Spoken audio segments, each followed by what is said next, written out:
Good afternoon, ladies and gentlemen. Welcome to Barnes & Noble. I am Shirley Yuen, and I'm here to talk about my book, The Three Virtues of Effective Parenting. Just 6 years ago, my daughter showed me her journal, which started the whole thing.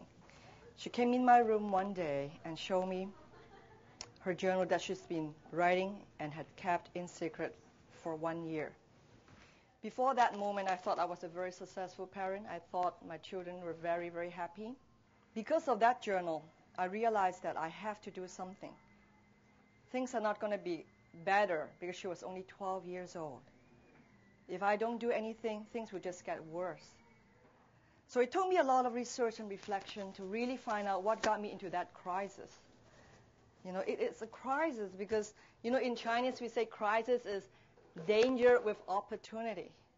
But totally that was dangerous because my daughter could have done so many things to express her anger other than just writing it in a journal. She could have gone into drugs, sex, anything that is, nightmare for a lot of parents. But instead she came to me and told me I was the only person that could help her. And she was right. And amazingly, the one book that got me out of this crisis was not the stacks of parenting books that I studied for so many years. Those are so helpful. But the book that helped me out of this crisis was a book that was written 5,000 years ago by a Chinese sage called Confucius. One thing he taught me was it was not enough to parent with just methods and skills. We need to have the right heart and the right mind when we see our children. You need benevolence to give you a clear mind. You have to have a clear mind before you can be wise parents. If you're angry, you can never be wise. Wisdom is to have foresight, to see a little bit ahead. We don't want to deal with a child just in front of us. We want to deal with a child who's growing up. And then only with benevolence and wisdom can we take courage to do the right thing. Parents with young children, you have to understand, you have to cultivate this friendship when they're young so they know how to communicate to you as a friend.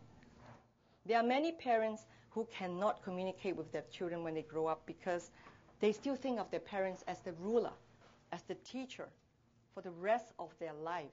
So they just sit in front of mom and dad and there's no communication. They cannot share with you their joy or their pain.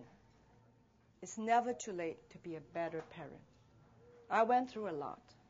I came out of it. And the reason why I'm standing here is to reach out to all the parents. The children do not want to upset you. They really want your love. It's the way they don't know how to express it, and they are too young. We are the adults. Do not, act like children to them.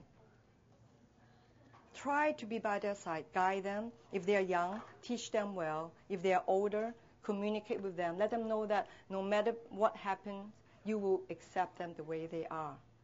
Thank you. I want to thank you, everyone, for being here today. Thank you.